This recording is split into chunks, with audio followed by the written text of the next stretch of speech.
Video games, that's all I've got. That's all any of us have, guys. Hey everyone, welcome to Elden Dogs, your favorite podcast about Elden Ring and beer and Elden Ring. It sure is. It sure as heck is.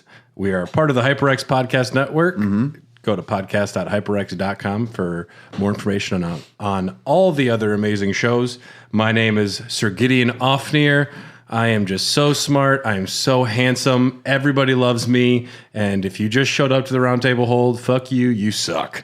I am in charge, just so everyone knows. I'm Dylan the Dung Eater. It's been a while since I've podcasted, so I'm ready to get back into the swing of this. What was going on, Tarnished? Oh, I got my appendix taken out. Emergency appendectomy. By like the Scarlet Rot, or? Yeah, that, definitely. No, my gut felt like scarlet rot that night. I'll tell you that much. It's supposed to be real painful. It was worse. It's supposed to be really painful. I've passed kidney stones where it's really hurt. You've passed a kidney stone? Yeah, that's like one of my biggest fears of my entire life. Just drink water, man. That's the secret. That's literally the secret. You'll develop less of a chance of doing that if you drink lots of water. Gallon a day for this guy moving forward. You might want to. Just to combat the whiskey, lately I've been drinking a gallon of water. But yeah, I got it taken out. It really hurt. It hurt way worse than the kidney stone. Damn. By a long shot. It starts in your upper abdomen, and then it travels down to your lower right abdomen.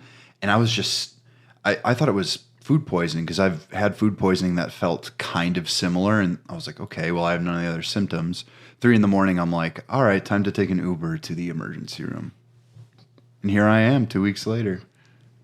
Back and better than ever. You got a survivor. Not better than ever. I'm not looking forward to going back to work. You can't keep the Dung Eater down. I wonder what the Dung Eater's real name is. Is it just like Terrence? That's Philip. It's Philip the Dung Eater. Yeah. Gregory. And I am Iron Fist Alexander, big pot guy. Yeah. Big giant pot dude. You're a big pothead. Just a big pothead. Yeah. That's me. You're just full of other dudes. Mm-hmm. Yeah. Tons of dudes in there. Yeah, so many dudes in you. I'm a big melting pot of dudes. You're like America. Yeah. Pass. Pass. Yes. We are continuing our discussion on the Caelid region. We got through the whole western half. We went through Aeonia. Yeah. We discussed Millicent and the pests. It was we're halfway through. There's still some more Caelid to discuss, but since we are rejoined by Alexander, who got out of the hole he was stuck in last episode. Yep. What were your initial thoughts on the Caelid region? It looked scary, so I was scared of it because it's not like Limgrave. It looks bad over there. It looks like it looks like a no good, no fun time. It looks like a no good, no fun zone. Yeah. So I was apprehensive to go over there, but I didn't want to go fight Margit again and get whooped early in the game. So I was like, I'll just go back and level up. And then my early experience with Caelid is I would much rather fight Margit. Please, Margit. Over and over and over because this place is scary. The giant evil dog things with the giant heads and the giant birds and those little fucks, the little fire fucks that blow up at you, and the tanks or whatever they are, the wagons, the fire chariots. Yeah, the chariots. Yeah. Oh my God. Yeah. It's kind of a nightmare. Yeah, it was a real slap in the face because it was like I thought this game was hard, but now this is actually super, super hard. Well, the general progression is kind of what you've been doing throughout this entire series. You're supposed to travel south because you're supposed to get a little afraid. You're supposed to kind of hit your head on Margit and turn and go south. Head south. And even then you feel like because you don't know how big the map is until it actually fully reveals itself bit by bit. And you don't know if south has more or north has more. Yeah. You're kind of discovering it as you go. And Caelid is like the third continent to go to by most people's... Third or fourth, right? I mean, Liurnia, people end up at Liurnia because a lot of people ask how to get to the round table hold in Google. Yeah. Because if you look up how to get to the R, it's the round table hold. That's the SEO. I mean, I was confused initially the first time too. We had to pull the map up and it's in the bottom left. I was like, okay. Yeah. Yeah. But it's also like, I don't know anyone who actually fought Margit, got through Stormvale, just to get to the round table hold. I don't know anyone who's ever done that. Yeah. Usually you're going to get sent there a little ahead of that, but Well, the cliff's edge around the side. but discussing the order of progression, you what you want to do logically is enemy difficulty, how many runes they drop, and that's kind of a guide to like what area you should go in. Caelid doesn't follow these rules. Caelid has easier sections, and then they have end game content level stuff, which it's just absurd. And they don't want you to get to Caelid any straight way. You can follow the road, like we discussed, going up through the church and fighting the Tarnished Eater, the mean old lady nun. Yeah. Love her. That's the way I went. She should get her own movie or something. That's the way I went too. A psycho like priestess who just eats people. I love her.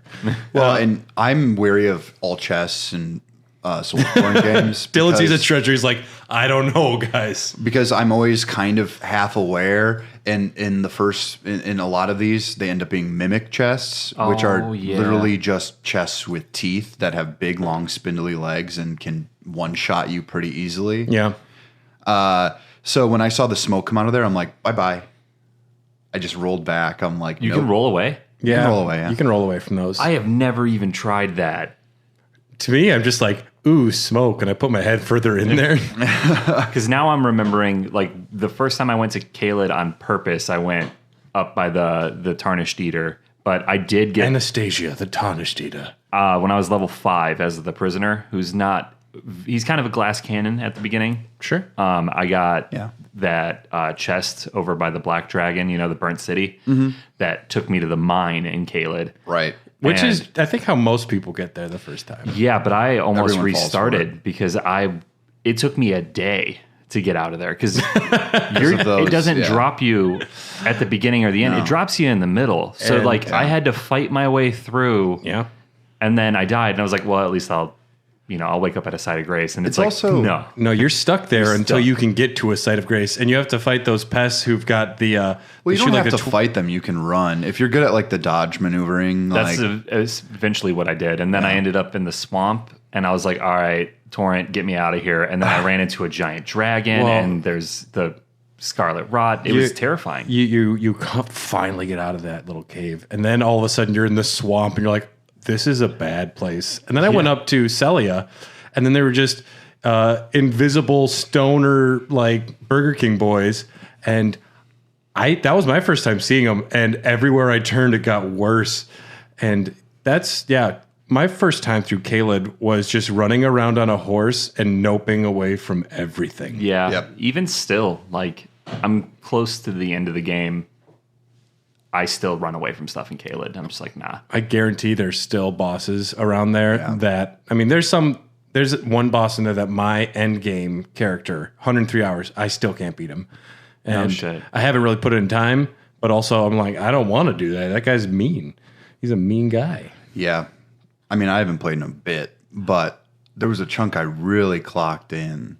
And Caelid, Brad was showing me stuff, and I'm just like, how was I supposed to know how to do that? And how was I supposed to even observe that? I mean, this game is cool because it rewards the player for keen observation, but at the same time, I'm like, just show me a hidden room. Come on.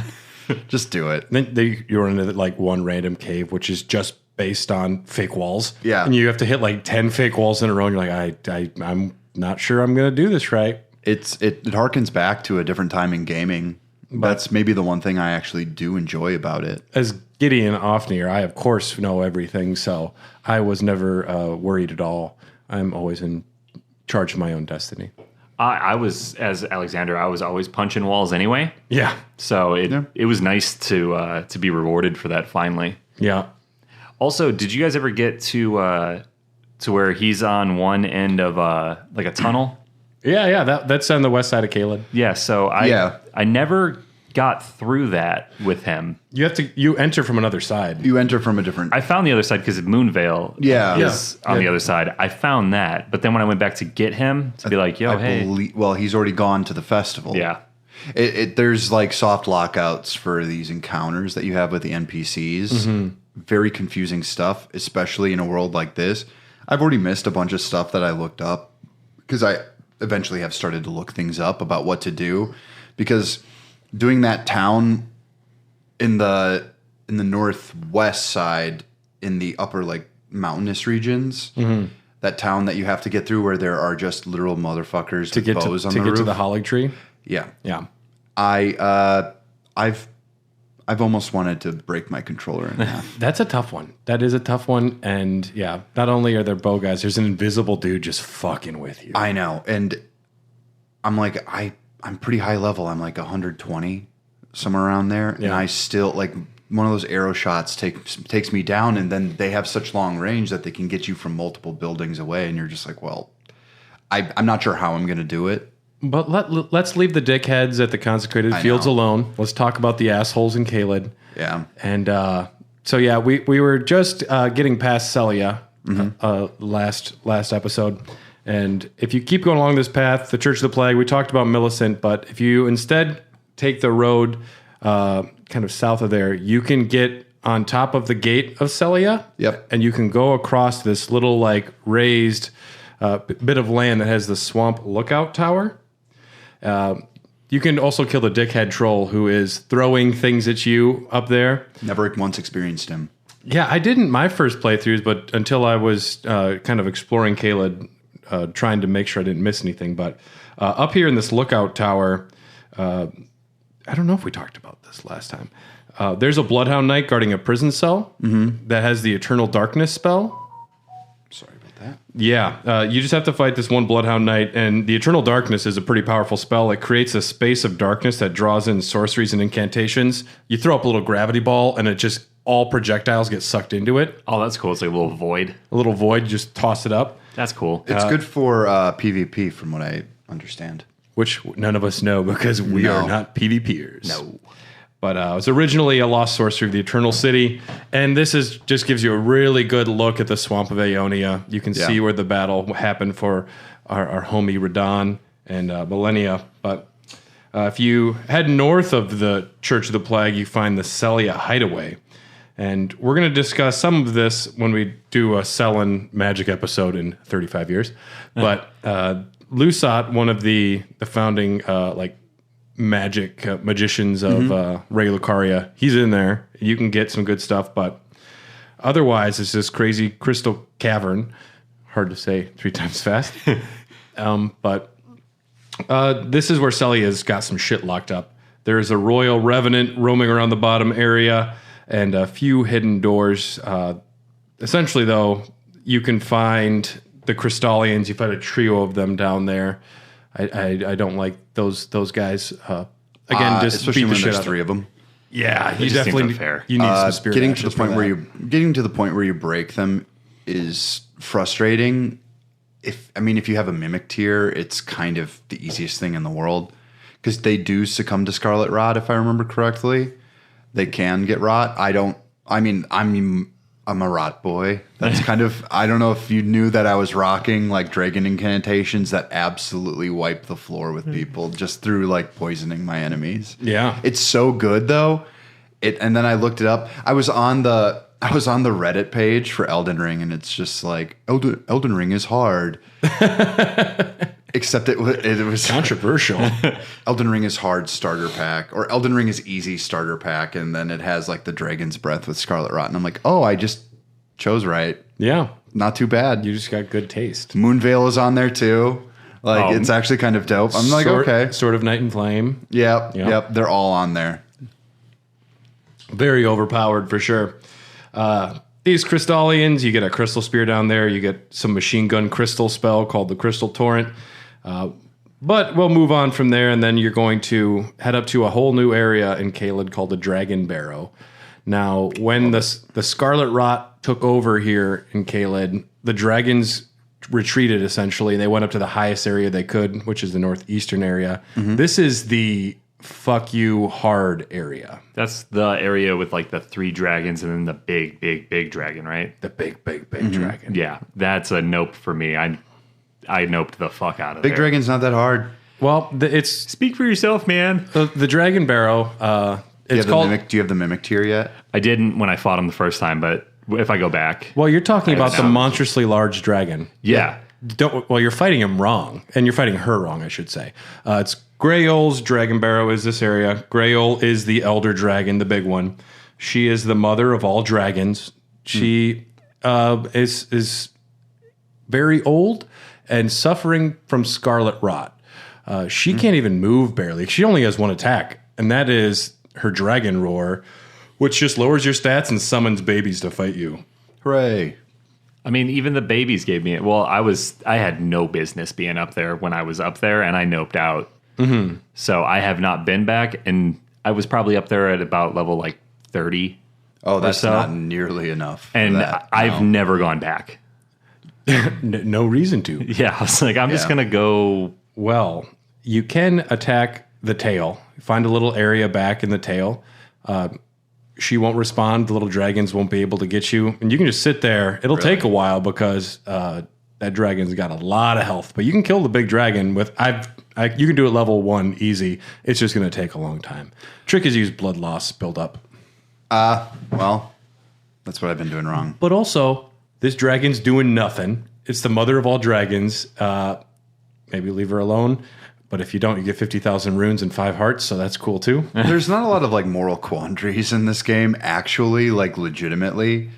There's like no morality in this universe at all. The more you learn about Volcano Manor, the worse you'll feel about what you're doing. Yeah, it's true.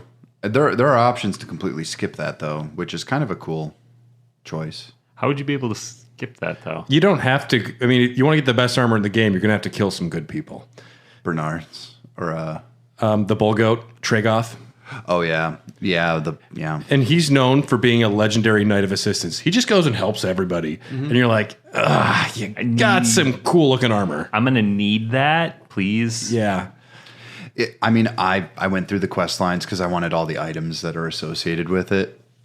Yeah, it's a logical step. Yeah, I'm not role playing like I am this character, and this character loves French fries but hates hot dogs. You should have played the way I did. I role played as a yes man, and it was the easiest thing in the world. You just say yes to everything. Well, I mean, it's great way to kill people. I did kill a lot of people.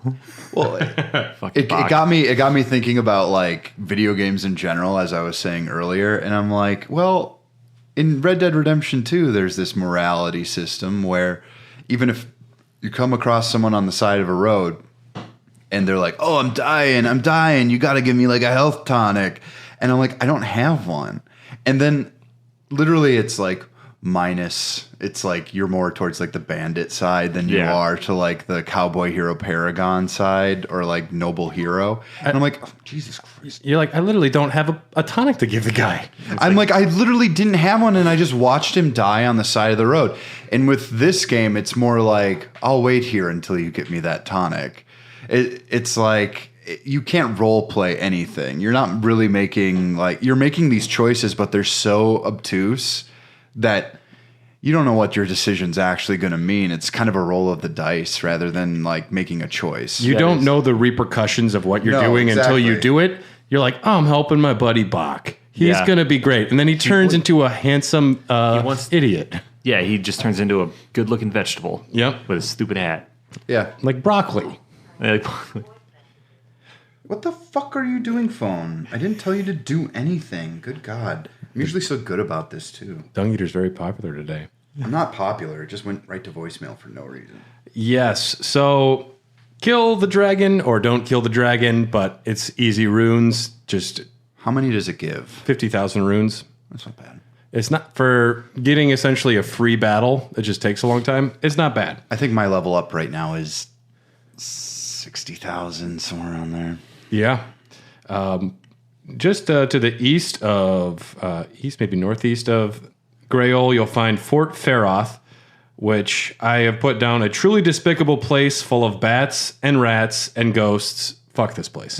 The bats are a wicked pain in the ass. This is so mean. If I didn't have, so there's a great incantation called Flame Cleanse Me. Yeah. Yeah. And essentially it's like burning all of the shit off of you. And it has saved me so much trouble. It's how I got across the Lake of Rot. It's how I did all that. It's a good strategy. It's wonderful. Like, I'm like, why? I mean, the utility alone of faith-based spells is off the charts. Not really damage, but everything else is pretty good. Yeah, I am really happy I transitioned to a faith build because the buffs are really good. The Flame Cleanse Me I used quite a bit, and it's crazy to see, like, when I first started, how difficult the game was, because obviously you don't have all these spells, and I wasn't playing a faith class. Yeah. I was the prisoner. But then getting them and then going back to areas that really gave me a hard time, it was like day and night, like flipping a switch. Yep. I mean, if they're resistant to magic, you're screwed. Yeah. That's it. Whereas you can be like lightning, fire, like dark fire, like all that stuff can be at your disposal. So you just walk into Fort Faroth, and then maybe like 7 bats just start descending on you. Be careful, and they poison the shit out of you too. Well, they use that mist, that poison mist that they spray at you. Yeah, That was a really good interpretation.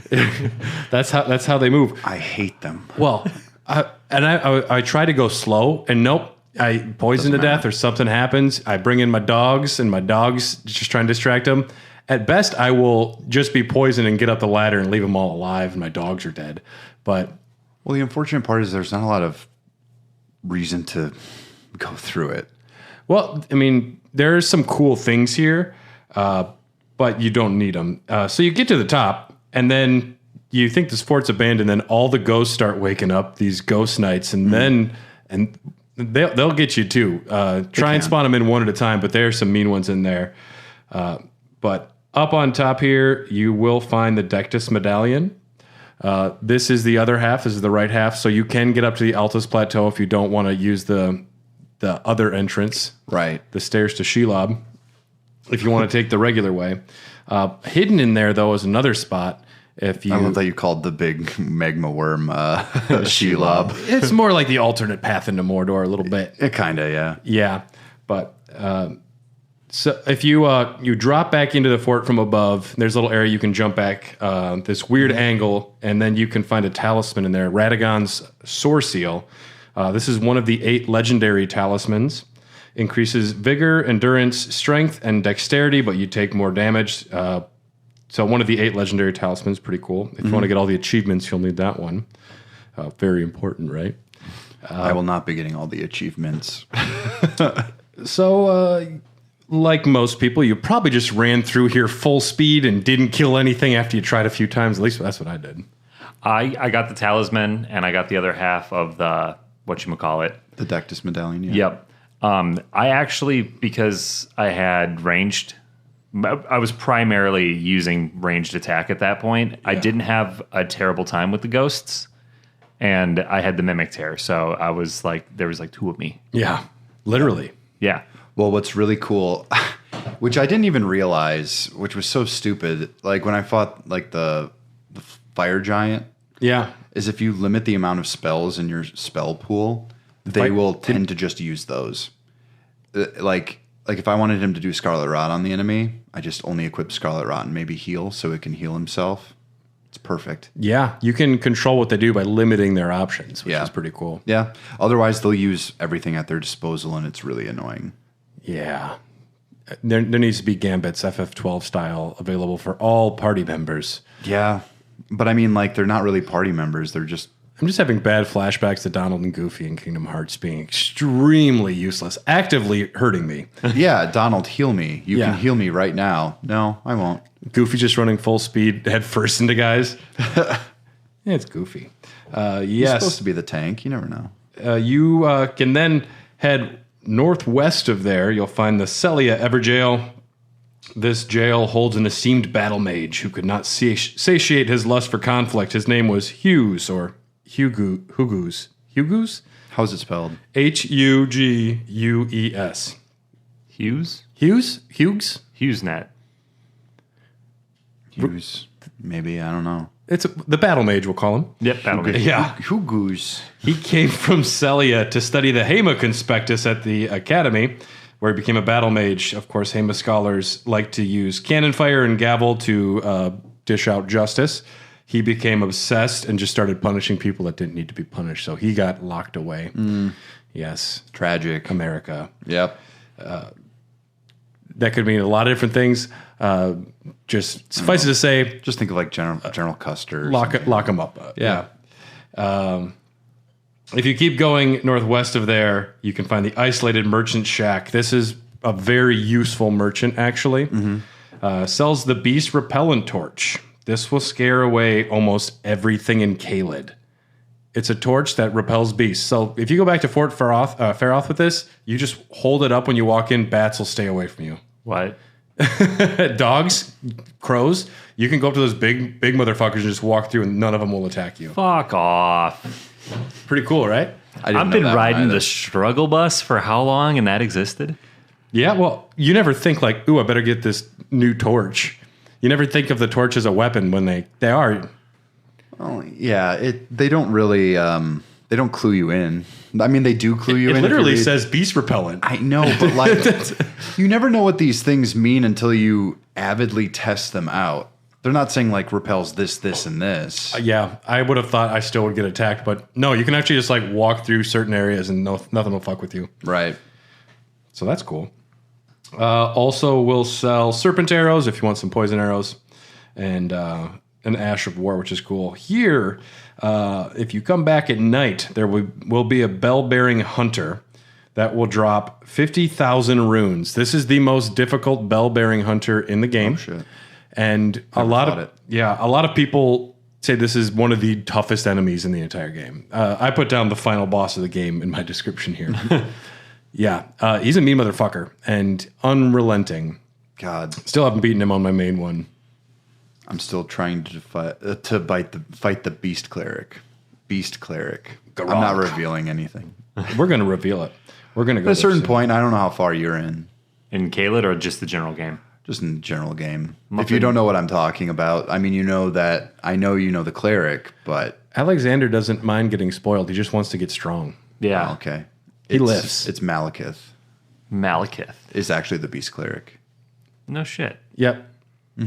I think I know who that is. I'm so bad with the names in this game. Who I'm still having trouble with. You haven't ran into Malekith yet. You haven't been to Fair Missoula.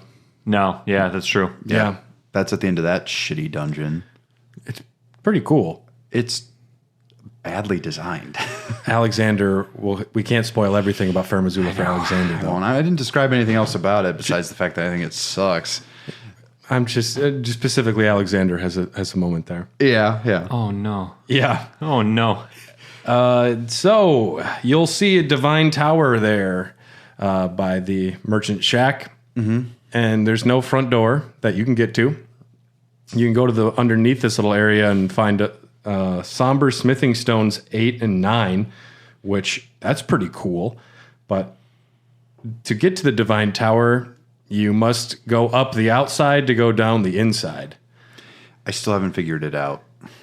Well, you got to jump onto a weird route and jump up onto the side and climb up the outside. But I feel like I'm not doing it right every single time. I'm like, can I make this? Can I not? My first time going up the outside, it took me like an hour because I didn't know what I was doing and I wasn't sure what jumps I could make. Now I could, my last time going up, it took me a couple minutes because I just went for it. I lost a lot of runes on that platforming part. They're just runes all over the ground. Yeah. I got a little, like once you start to get better at the game and you start like, you don't die as often, you get a little too confident. You're like, I'm just going to fucking kill this boss real quick. Or I'm going to carry around 40,000 runes because fuck it. Yeah. Mm-hmm. Yep. I learned the lesson the hard way there. Well, getting into the Divine Tower after you finally get up the outside isn't a reward either. It's an incredibly difficult area again. This whole Dragonbarrow area of Caelid is here to punish you. So you get up to the top, and there's a door to the right, which is your standard go activate the Great Rune when you got it. But if you go to the left, it's just like jumping puzzles and sketchy dudes. There are two Knights of Radahn in there, which are difficult, but coming back later, I'm like, these guys aren't so bad. You have to do a lot of sketchy jumps. So when you go up a Divine Tower, you take that elevator all the way up. This one, you have to do jumping all the way down. And it's weird. Like, you're looking down at, like, little skinny paths. Like, does it want me to jump there? Do it. Yeah. Can I even make that jump? And then that's where the color stones come in. And then there's like, ooh, this looks like a foot wide little platform. They couldn't mean for me to jump on that. No, they do. They do. And the knights in there, I think they weren't too difficult, but what makes them really difficult is how claustrophobic the areas you encounter them are. Like when you get off on the side in the little hallways, like you don't have much room to dodge or evade. So it's basically like, for me, like range was my friend. And here it's like, fuck your range. Yeah. Good luck. Hug. Well, the knights are bad enough, but eventually you run into a black flame monk. They only spawn here in the Volcano Manor. These are a rare enemy type. They are enthralled by the god-slaying flame. They became traitors. Now they worship destined death. Very, very cool, very cool. But these guys will fuck you up too, especially in tight quarters like this. Well, especially when their torsos can just bend like that. I like it. They do a lot of yoga. Yeah, do a lot of yoga. But if you finally get all the way to the bottom, you're rewarded with a sight of grace before fighting another, like, insanely difficult boss. You run into a godskin apostle down there. Oh. The godskins aren't that hard. If you are where Low you... enough level, yeah. Yes. If you were in your first 10 hours of the game, this guy will fuck you up. Yeah. I hate them. That rolling maneuver they do is pretty wild. That is the most bullshit attack in the game. Yeah. I hate it. I hate it so much. Do you have a lot of space to hide behind stuff? Not for this boss battle. No, not down there. It's just a big open room. I never beat that guy. I've noped out of there. Okay. I came back after probably 50 hours my first playthrough to come fight this dude. I've beaten a couple godskins at this point, so I could probably go back and beat him, but I'm up in the mountaintops. Yes. So the Godskin Apostles are a group that hunts and kills all gods and demigods. Shit. They wear skin, the skin of men. They say Godskin Apostles, but I don't believe that they're all wearing godskin. You know how expensive godskin is? It's very expensive and hard to come by. They're wearing like the knockoff godskin, like imitation godskin. Yeah, like the Louis Vuitton that you get like from China or whatever. It's not real crap. No, absolutely not. Yeah, and they the apostles served under the Dusk-Eyed Queen, also known as the Gloam-Eyed Queen. Do you eventually fight that too? There are speculations on who the Dusk-Eyed Queen is. Some say Rani, some say Marika, but they are involved with Malekith when he had the Rune of Destined Death stolen from him for the Night of the Black Knives, and the Rune of Destined Death was taken away by... once the Rune of Destined Death was taken away by Queen Marika... I'm getting the names confused again. There's so many of them. Yeah, but it's annoying. Once death was taken away, the power of the apostles was kind of removed as well. Queen Marika gave the Rune of Destined Death to Malekith to watch over and protect, ensuring no one steals it. So the godskin... He's doing a very good job. He's a good boy. He's trying. He's a good boy. But the godskin apostles, their queen is no longer around to lead them. But you'll fight this Godskin Apostle, and after you defeat it, there's a chest that has the Godslayer's greatsword. This was the sword of the Gloam-Eyed Queen, who controlled the Apostles before her defeat at the hands of Malekith. The unique skill for this greatsword is the Queen's Black Flame. You set the blade ablaze with the Black Flame and deliver a sweeping slash. What's it scaling for? Dexterity and faith, and that unique skill is pretty amazing. Yeah. Yeah, it's good stuff. And you also get the Godskin Apostle set if you want to wear imitation Godskin. Call an order now. You can get it elsewhere, too. I got it from somewhere else. Yes, there are different versions. You can be the saggy, big, fat Godskin, or you can be the svelte. Yes. Gotcha. Okay. I got the fat guy one. Yeah, that one's sexier. It's funnier. Yeah. Oh, yeah. It's more to love with it. Looks great. I love it. Cushion for pushing. But yes, hopefully you just didn't have to deal with that Godskin Apostle too much. Maybe you noped out of there. But that's the Divine Tower, a mean, cursed place. Don't go there. Like everywhere. I guess that's where I'm going tonight. I don't know. I'm in the last 20% of Xenoblade Chronicles 3, and I gotta tell you, it's pretty good. Pretty good. I don't ever play. I might be distracted. That's what I'm saying. Yeah, so if you'll head east of there, you will find the minor Erd tree. The Erdtree avatar there. It's a putrid avatar. This is the most difficult Erdtree avatar in the entire game. It drops 91,000 runes, which is... Holy buckets. Yeah. Just buckets and buckets of runes. There's a whole bunch of runes there. Most in the game for an avatar. It will drop an Opaline hard tier. This boosts all forms of damage negation by 15%, except for physical damage. And Stone Barb crack tier. Stance damage plus 30%. Stamina damage to blocking enemies plus 30%. Pretty good stuff. Left of the bridge, you can find a Teardrop Scarab, which has a bestial constitution, which stops buildup for frost and blood loss. Pretty good, if certain areas anyways. Below there, if you stay down below the bridge, though, you'll find the Dragonbarrow cave, which is something I missed on my first playthrough. Definitely missed that. There's an extremely mean bear right at the entrance. Oh, Is God. one of those giant rune bears. Yeah. And it says like lesser rune bear. It's like, fuck you. You know, like, that's the mean one. Yeah. Yeah. I clocked in like a little over 100 hours with my main character, and I still, to this day, do not know a good way to defeat that fucking bear. Any of them. Well, the way they charge is just irresponsible. Yeah. Yeah. Cheese them, stay away from them, go to where they can't get you, and shoot them. Mm-hmm. Yeah. You don't want to go bear hunting with a sword. You want to use a rifle from very far away. Mm-hmm. At least that's what I would do. Hey, that's what I learned in Red Dead, yeah. Yeah. If in the cave, though, you can find the Bull Goat's Talisman, which will raise poise 30%, and you can fight a couple of beastmen of Fair Missoula down there. But Raising your poise is a pretty decent idea. it's not bad. No. Yep. Staying on your feet's a good thing. Mm-hmm. To the east of there is Lena's Rise. This is another magic tower, cut and paste. The door is locked, so you have to just jump up on your horse. There's a little jumping spot, and you go on top, and you can use the side door. I do not need more spell slots, and I could give a fuck. Yeah. Nothing. At a certain point, you're just cycling through these things, and it's just like, even with shortcuts, you're like, whatever. Yeah, and when you find just another tower, like another magician's tower, which it's the exact same layout, eventually it's like, is it going to be worth it? Is there going to be lore in here? Is there going to be anything cool? Well, you kind of know what's going to be in there. Yeah. But you still got to go. I still got to go check it out. I don't know. Well, I don't know. you're like, I was right. It sucked. Yeah.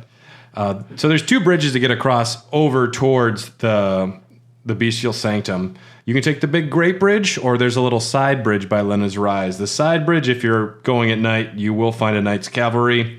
This one isn't a pushover as well. I want to say it was like 80,000, 70,000 runes, something like that. Jesus Christ. We'll give you the Bloodhound Step, which makes you invisible. And Is that where you get that? Yep, faster and farther quick step. I want that so bad. Yeah. I want that real bad.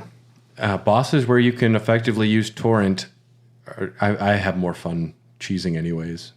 Yeah. Yep. You hit them once and you just go a football field away. And like the Black Riders or whatever they are, is that the Knight's cavalry? The Cavalry. Nazgul. Where The Nazgul, yeah. if you maintain a nice circle, they will just mirror you 180 degrees and then randomly attack and miss. They'll whiff it because you're out of range, but they're just kind of following you in this circle, and then you can just charge in and get one hit and then bounce out again. Yep. It is, I know what you mean, it's a lot of fun. Yeah, it's okay. It's an easier way to fight them anyways. All legitimate tactics, though. But if you would prefer to take the Great Bridge, the bigger one, you'll find Flying Dragon Grail. And this one is like another, I want to say like 70,000 runes or something like that. Yeah, that one's actually pretty good. Yeah, not a pushover by any means. No. Yeah, but I wrote down, seems almost like endgame level enemies around this area compared to a lot of Caelid. That's smart, though. It encourages more exploration. And it, like any good video game, it's just like, if you're too low level, come back later. It's just something to be memorized, and, that's good game design. I kind of viewed Caelid as like in some video games where you get out of bounds of the map in an open world, and it's just that invisible wall. It's essentially the same concept where you keep traveling further and further. The enemies get hard enough to where it's like, no, then they bounce you back. It's that invisible wall again, like come back later sort of thing. I'd love to be in the room where they designed just how that works for this game, because that had to have taken like spreadsheets. Yeah. Caelid just got a real interesting design to it because it is telegraphed to be extremely difficult, but they give you multiple ways in. Mm-hmm. You can get to the Bestial Sanctum. D sends you there. Yeah. And you get a straight up back door. Like you can skip fighting all of these bosses and just go right up and say hi to Gronk that way too. I think they want you to meet him earlier to get your Death Root quest started. Mm-hmm. They do. And greatest place to farm early game. Yeah. I remember reading that, and the militiamen, I struggled when I was low level with them, but you said you had it figured out. Oh man, I would have it down, so I would charge up lightning attacks and just keep whipping them. I would gain at least 20 levels within the span of 2 hours. Damn. Yeah, it is definitely one of the better spots to level up, people say. In front of the Bestial Sanctum, though, you will find the Black Blade Kindred. Still can't beat it. That is a big old mean gargoyle. Not a friendly guy, but I was able to aggro it and stay inside the doors of the sanctum. Really? And I'd run in there and like hit him once and then run away. And cheesed him a little bit, but we'll take it. You get 2 weapons for beating it: the Gargoyle's Black Halberd and the Gargoyle's Black Blade. These deal holy damage, scale with faith, strength, and dexterity. Not bad weapons, but inside the Bestial Sanctum, you'll find Gronk, which is not a player for the Buccaneers. Could you imagine if it was just Gronk in there and he's just spiking a football? He's just like eating roots. Yeah, guys, sports, yeah. Have you seen Tom Brady? Well, yeah, he let Tom Brady down, and he is punishing himself. Gronk is Malekith. And Malekith is to Queen Marika what Blythe is to Ronnie.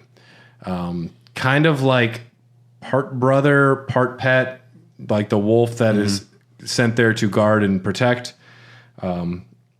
Yes, so Malekith was guarding the Rune of Death before it was stolen from him. And since then, he has kind of changed his name. He's so embarrassed. He just moved to the country, got a little sanctum. He just kind of stays there and feels sad all day. And But he's hungry. He's so hungry. He's got to eat. Well, and the part of the Rune of Death is returned to him, and you can actually see it on its hand. That's what you get it from Missoula's when you go to find him. But, Oh shit! Right. Okay. but I haven't beaten him yet.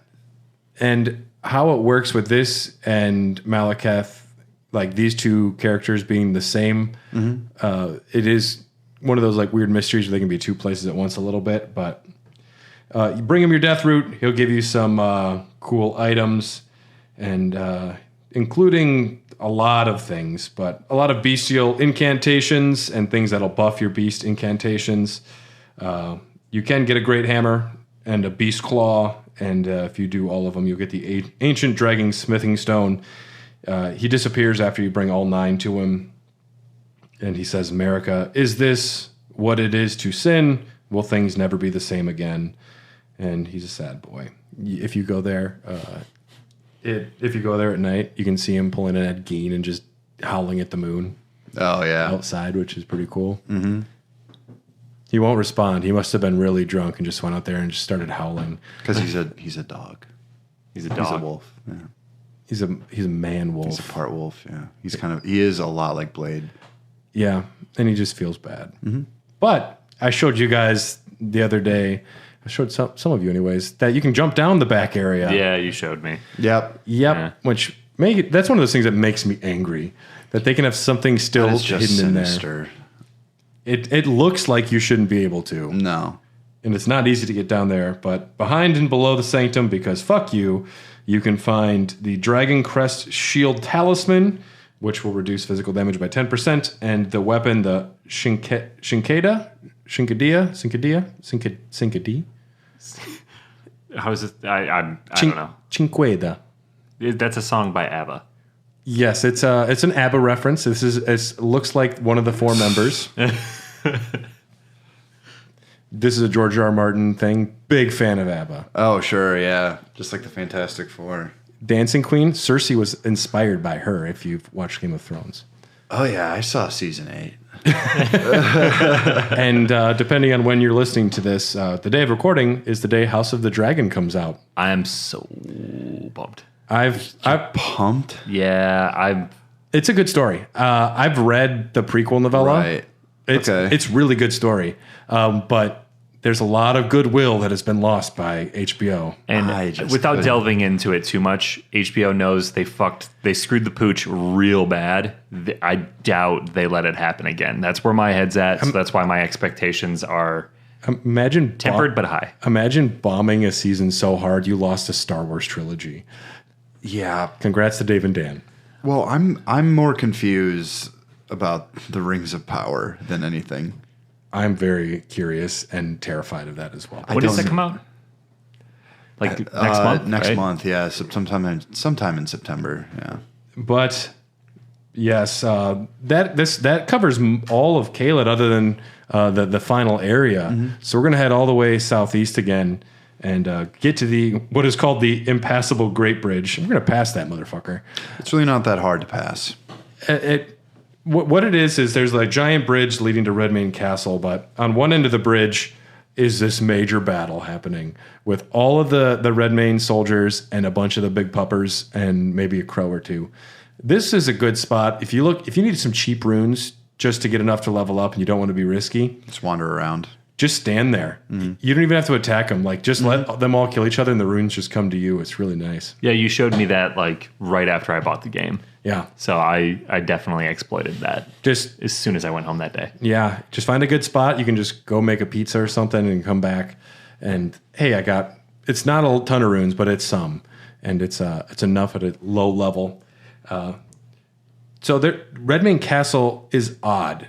Depending on when you come here, it's either fully populated and angry, or the doors are open and they're like, no, nothing's attacking you. Just come in. That's how it happened this time. My first time, I went through the entire castle the first time. I'm pretty sure my first time it was already festival season. Really? Yeah, but You just progressed that far into the story. What's the lockout for that? well, before the festival. Oh, so it starts off before the festival. How to activate it? Any Altus Plateau site of grace, except for the Volcano Manor, because you can get yoinked in there a little earlier. Right. But any Altus Plateau site of grace, informing Blythe about Radahn in the Sheaf River. I'll learn how to pronounce that before the next episode, Siofra. I think it's one of those weird Gaelic pronunciations, but this requires Ronnie's questline, or you can talk to Iji about Jaren. Because if you get all the way up there before the festival starts, Jaren's like, how did you get up here, man? This is a pretty secured place. You shouldn't have been able to get here, but you mentioned Iji's like, oh, go tell that guy he smells bad. Tell him I sent you. Tell him Jaren sent you. Is that the guy that you encounter on the mountaintop that's not him anymore? No, you're thinking of Jura. Okay, yeah. My knowledge is dumb. But we are going to take a quick break to grab some more beverages and get ready for the festival. I have to go buy some glow sticks. We're going to hear from some of the other amazing shows from the HyperX Podcast Network and be right back.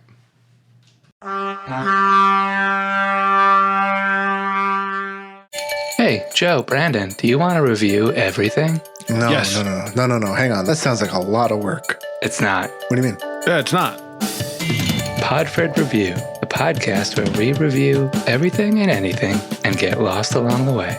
Find this podcast and more on the HyperX Podcast Network. Hello, my name's Jonathan Dunn, host of the O3C podcast. Every week I'm joined by my two best gaming buddies, Chris and Minty, and we talk about the games we're playing, the games we love, and how they rank alongside our sacrosanct top 100 favourite video games of all time lists. Deep dives into gaming mechanics, history and lore abound, all topped off with lashings of irreverent dry British wit, witterings and wisdom. For details on the show and more, head to o3c.games and tune in every Monday on the HyperX Podcast Network. What's that? Majestically cresting the horizon as it makes its way into port. Why, it's the brand new HyperX Armada monitors, mounts, and arms. Both the HyperX Armada 25 and 27 gaming monitors come bundled with a sturdy HyperX Armada mount and arm. If you need every split second of advantage when gaming, the Full HD Armada 25 and its 240Hz refresh rate are for you. If you like to soak in the graphical majesty of your gaming, you'll be eyeing the Quad HD Armada 27 with an 165Hz refresh rate. Set sail for HyperX.com or Amazon.com to start making your display Armada.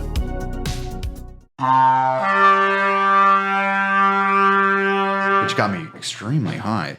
T-breaks are great. But then with this stuff, I'm like, the half-life should be over by this time because it's like I hadn't done it in so long, so it's not in any of my cells. But you never know. I ordered it off of Amazon, the test, so we'll see. A lot of people need to worry about their urine tests after going to festivals, I hear. Yeah. Yeah, that's a thing. After I went to a festival when I was like 19 or 20 to Rothbury in Michigan, and my urine would have tested for many things. Even things I was like, what? How did that get in there? For real. Okay. I went and saw Patches, and I saw the Finger Maiden Theralina, and I was like, something happened, guys. Let's say I stole an entire inflatable shark and took it home. Hey, that's not a bad steal, though. Was it still inflated? There's holes in it. I was like, I'm going to patch that up someday because it'll be a funny thing. But I think it's just in a box somewhere. Oh, well, it's okay. But so if you take the Impassable Great Bridge, if you don't want to just transport your way in there, and the transporters, a lot of them won't be open anyways if the festival's not going on. Right. There will be trebuchets. Do your zigzags like Rick and Stark didn't learn how. Just move the left a little bit. And then, Well, it's kind of weird because sometimes they'll still hit you.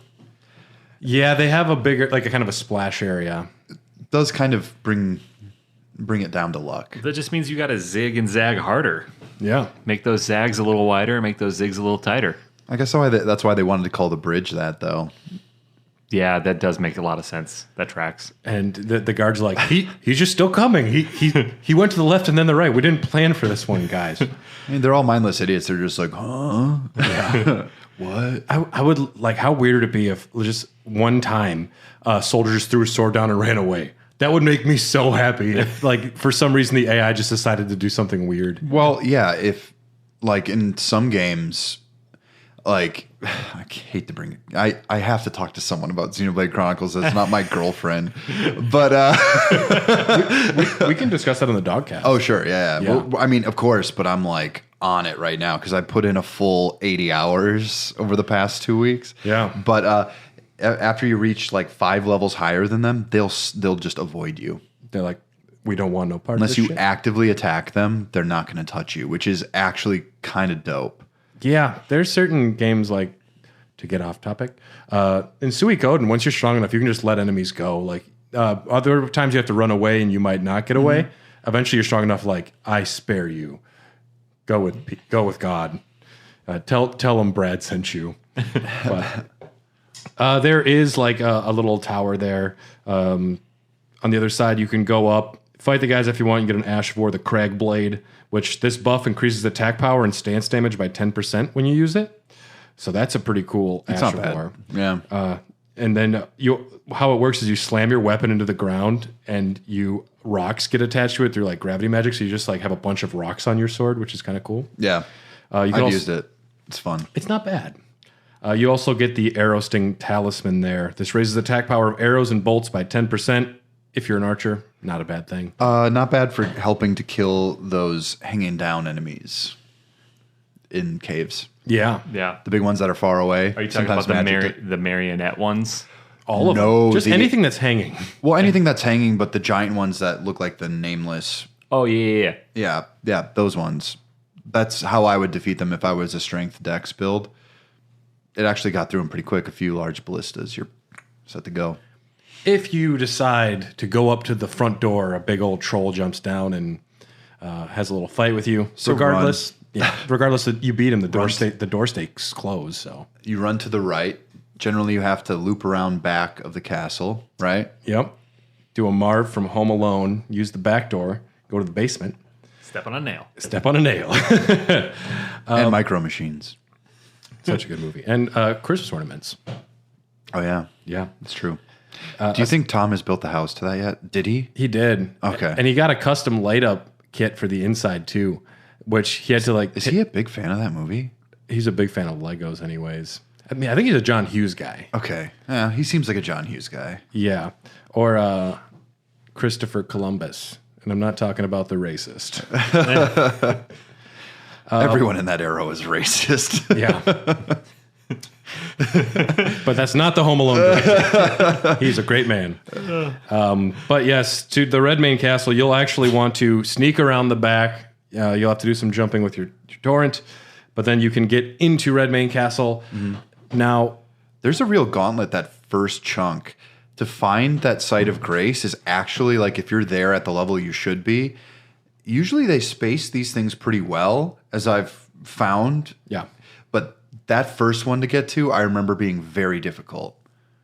It's weird. It's long. By that point, you use all your mana, everything. And, I mean, the sites of grace in Redmane Castle, there's not one, like, out front. No. And the closest one is on the other end of the Great Bridge, I believe. Yeah. So you have to Right just next to the either tower. get in all the way to where you're going, which is essentially right before a little boss area. Yep. And no, it's not easy. But yeah, it was weird. My first playthrough, the festival was activated. So I got there, I was like coming in screaming like barbarian roar, and like Everybody's like, chill. door's unlocked. Yeah, dude. In fact, like, they actively Wanna say, hit? like, Like, calm down. Dave Matthews is going on in like Dave Matthews it's like on- 20 minutes, man. in fact, they actively shunt you into the festival area. Like, you don't even get to explore until the battle with Radahn is over again. Doors are locked. Doors are locked everywhere. Everyone's going to see Dave. Yep. Yeah. Yep. And everyone's like, how many times do you see him? Like, only 10. I'm only there for the black violinist, whatever his name is. Boyd Tinsley. Boyd Tinsley is not in the band anymore. Oh, no. Did he Yeah. do something bad? Yeah. Uh-oh. Yep. He was mentoring magicians, and they would wake up with him grabbing their butts and jerking off. Wow. Boyd Tinsley went weird. Mentoring magicians? No, mentoring musicians. You said magicians? Okay, well, I also prefer to think of it like that, maybe. I thought you were fucking with me. I was like, there's no way he does magic on the side. And I'm like, really? Like, sleight of hand? What are we talking about? all Like, the members you of can look that up online. You don't need him to teach you. Of all the members of Dave Matthews Band that you could find out were a magician, it would be the violin player. He's just like, check it out. Look at that. Dave is a magician because he made my heart reappear. Boyd Tinsley, he goes shopping for leather suits. And he's like, this is perfect. Can you cut the sleeves off, though?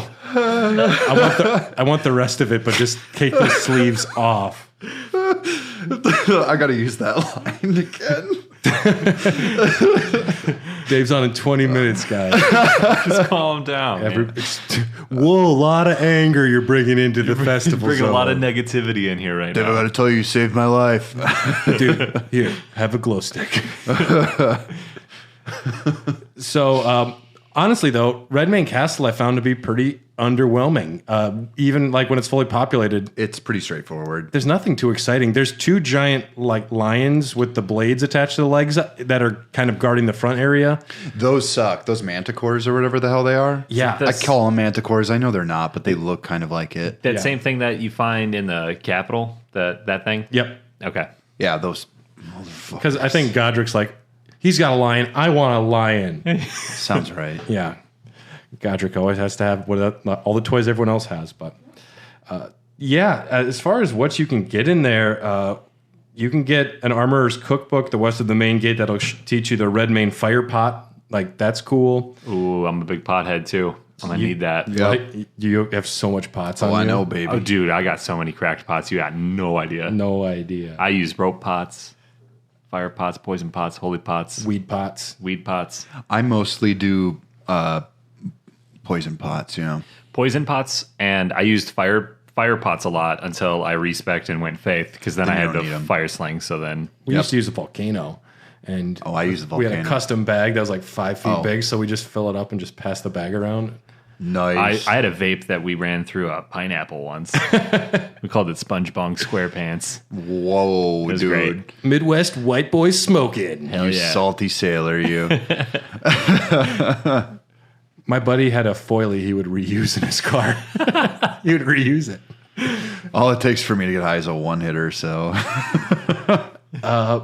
And then also, if you, on the roofs, like this, the only thing that's really like interesting up on the roof, you have to fight through a series of people, of bad guys. But you can find the Flamberge, which is a sword. The description says Scarlet Rot is kept at bay with flame at Redmane Castle, and as such, this beloved sword of Jaren's eventually became the symbol of the castle itself. Something that we talked about last episode about Caelid. They use fire to control it. But a Flamberge is just a style of sword. It's literally just it's where it zigs in the middle, so it locks in other larger blades as well. Yeah. It's really all it is. Yeah, that's a unique item that you get there. Otherwise, Redmane Castle is like when I compare it to Stormvale, nothing. It's set dressing. Even when I compare it to Castle Morn, like Castle Morn has so much more interesting things happening than Redmane. Castle Morn is a little boring. I think it's The courtyard is pretty interesting. yeah, and then jumping down the back, what I found pretty exciting as well. That part is actually really the most To intriguing get part to about that it. Fair Missoula boss you're talking about? No. This is Castle Morn. This is the Weeping one in the Peninsula. southern. Yeah, that's what I'm southern talking about. You jump Oh, down. the Beastmen of Fair Beastman Missoula. of Fair Missoula, the one you get a trophy for. Oh yeah. You're talking about jumping down the back way there? That's not a Beastman you Misbegotten. fight back, though. That is Leonine the Misbegotten. Yeah, that's what I meant. Yeah.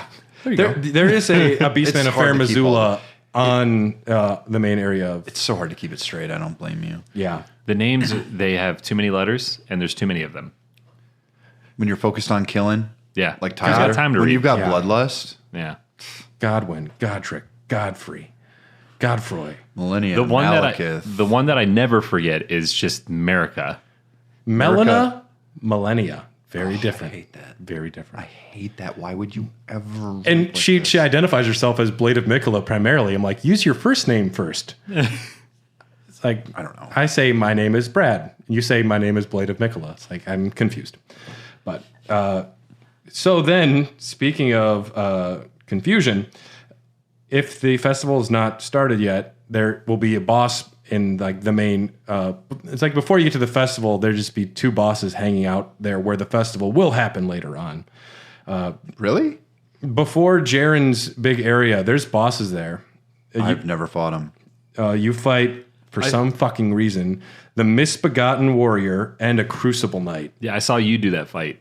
And it's just a mean fight. The trick is kill the Misbegotten Warrior as fast as you can because the Crucible Knight will spawn in. You don't want to fight them both at the same time. Well, and then if you get halfway through the Crucible Knight, he does that wing attack. He starts flying around. I mean, I don't want to fight a Crucible Knight anyway. No. Let alone with another boss. When they start showing up as common enemies, I was just like, why? There's also a boss section where you have to fight two of them at once.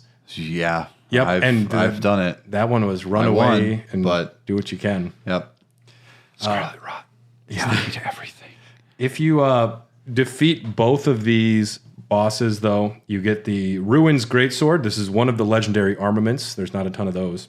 Originally rubble, which fell from a ruin in the sky. Oh, I have done this fight then because I have that sword. It might not have been memorable because it's just two bosses you've fought elsewhere before many times. Right. Okay. But That one's actually cool looking. That one looks pretty dope. and it's got a unique skill, the Wave of Destruction, which is essentially a big blade beam, Yep. just like shoots a beam like a projectile at people. But if the festival has started, if it is time, you see Dave's coming, Keller Williams is going to play, Willie's going to be there, Snoop Dogg's there for some reason. Well, Snoop Dogg's just always a good time. Always a good time. Yeah. Yeah, it's not. Honestly, this is a little more like Woodstock 99, though, this festival. Yeah, true. Yeah. Limp Bizkit is going to close the show and just tear it. You can summon in Limp Bizkit, the guy from Korn, and for some reason, Jules there. Sheryl Crow was going to show up, and then she got a whiff of the crowd and was like, I'm out. Yeah, this looks bad. But Is that documentary any good? Oh, it is fantastic. Really, I gotta watch that. I've seen documentaries before, and this one is definitely worth watching. Okay, I'll watch it. I only meant to watch the first episode. I watched all 3 in one go. It was a good hangover day Oh yeah. for me. I was hungover the next day, so it was a good drunk night for me. Oh wow. Okay, you got real lonely, huh? No, I was out with some friends. I got home. I was like, I should go to bed. What's this? And I put it on, and before you know it, it's 3 a.m. Well, Shit. it starts off interesting enough. They're like, we weren't even going to pay this guy. Like, pay James Brown. And then eventually it's just Limp Bizkit commanding an army of angry white kids to destroy shit. Screaming. And they're like, don't do it. And he's like, oh, why? He went out there and just like told them all to break shit. to break. Yeah. It's like, are you mad about your parents and your jobs? Yeah. Then the Red Hot Chili Peppers like, hey, can you calm down the crowd? There's nothing we could say that would calm them down. They went out for their encore and played Fire by Jimi Hendrix. Well, they were told to calm them down because everything's on fire. Yeah. And they come out and play fire. Well, and I didn't. Okay, that's another topic. It's the zeitgeist. What are you gonna do? Yeah. Well, yeah. And that was the most power Fred Durst ever wielded that day. Maybe even Anthony Kiedis. Potentially, yeah. Potentially, I mean, yeah. that's 250,000 people. Like, that's an insane concert to play. It's 250,000 people. Even Breaking Radahn shit. doesn't get those numbers. No. No, but some of the people attending this festival, you'll find your good boy Blythe. Mm-hmm. He doesn't have much to say other than he's there because it's actually pronounced Blythe. Oh God. Like with a that sucks. TH? Yeah. Like Blythe. I hate Yeah. this Irish Celt crap. Who put two? They still have Wesley Snipes voicing him, so that's good. Unless it's Aaron, why would you put 2 A's together? I don't know. It's language is fluid, I guess. That's the best way to describe all this. He is there, though, because Ronnie needs Radahn to stop. We'll talk about that in a second. Blythe is there. Iron Fist Alexander. Yep. I was there. We're going to put in his audio, what he says to you for some of this anyways, but he's there. He's excited. He's fucking pumped, ready to fight a champion. Well, that's because after it's Golden Corral for him. Yeah. Mm-hmm. He's like, ooh, yeah, I'm hungry. Yeah. There's a finger maiden named Thoralina there. She'll teach you the polite bow gesture. She won't talk to you. She is one of Celavis's puppets, so she's actually been made into a puppet up by the Carian Manor. And she is the spirit of a finger maiden who never met the tarnished she was meant to guide. She uses healing incantations and holy water pots, not a fighter by nature, but she is there for the fight as well. Fellow pothead. Yeah. She would never misses a show. Like, she's seen Dave every time that he was in America. Like, a lot. Other people that aren't in the immediate area, but they can be summoned into the battle. Patches, who pieces out very quick. He doesn't want any new Dave. As soon as they started playing, enough with the Dave stuff maybe, but he didn't like Big Whiskey, so as soon as they opened with that, he just left. Great Horned Tregoth, who is the Bull Goat. Good dude, good homie. Bloody Finger Okina, the legendary warrior from the land of the Reeds. Lionel the Lionhearted, he is the big boy, the armor, like the big armor that you've seen before. Don't you get his armor? You can. I think I've gotten it recently. Can't you summon in the Potbelly guy too? That's Lionel the Lionhearted. Okay, yeah, the guy, yeah. And Castell. I've got him, yeah. Castell and Jaren will come in as well, but let's talk a little bit about Radahn and what's going on with Radahn. He's kind of gone Scarlet Rock crazy. He's had Caelid 19 for a long time. Yeah,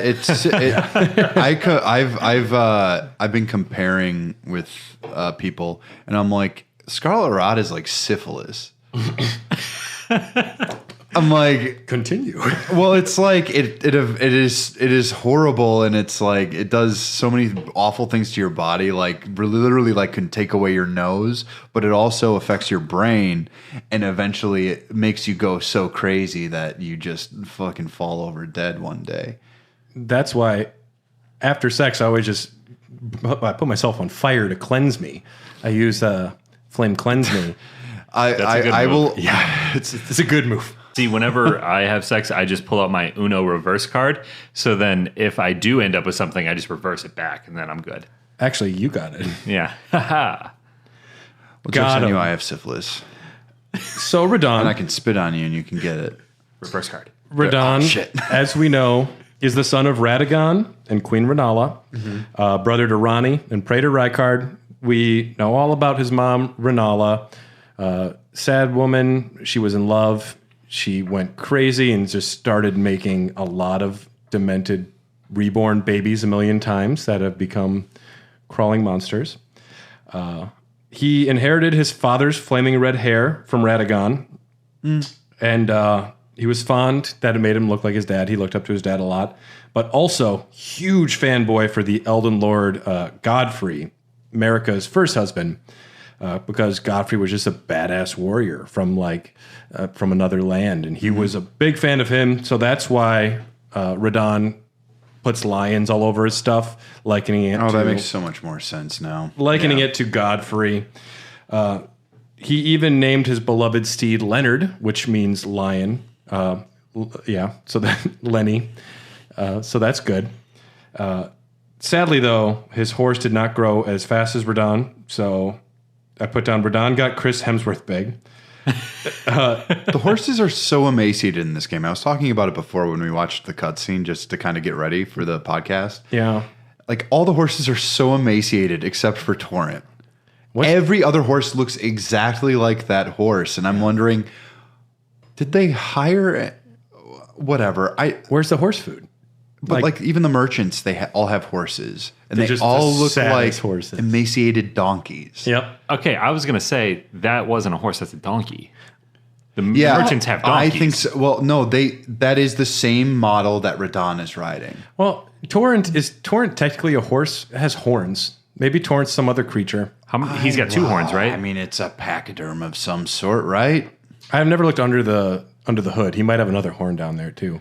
He's also like spirit something, but he definitely resembles horse more than anything. Not like gazelle or anything like that. But Radahn, being Renala's kid as well, very gifted at magic. He went to Celia and studied under an Alabaster Lord. The Alabaster Lords, of course, were born from a meteorite that crashed, so they're kind of like outer space things. Well, that attack makes sense now. Well, and Radahn mastered gravity magic so much that he could challenge the very stars themselves. The stars are held in place because of Radahn. And this has been going on for a while. Well, what's really cool about this world, too, is they kind of go back in what we consider like proper myth, and then they take science away from it.